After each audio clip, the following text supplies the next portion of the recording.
So let's continue this exploration of how mind is in conflict with itself, in the sense that mind creates problems and then it tries to solve these problems, and that creates inner conflict. In fact, the only conflict in the known universe is the mind in conflict with itself. Why is this difficult to see? Well, the thinking mode of consciousness is one of the most limited forms that consciousness can take. And what it does is, well, imagine the moon. And the dark side of the moon is never illuminated. And so when we think, it's like shining light on one half of the thinking mind. And that's why you get these experiences when I say, don't think of the number 13, and then you start thinking of the number 13.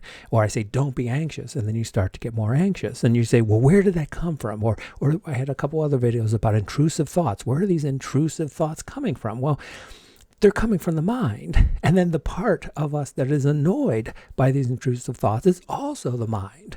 But it's difficult to see because when we're in the thinking mode of consciousness, it's only illuminating half of what we could call the thinking mind, and the other half remains in the dark. And that's why we have all these notions of in psychology of the unconscious.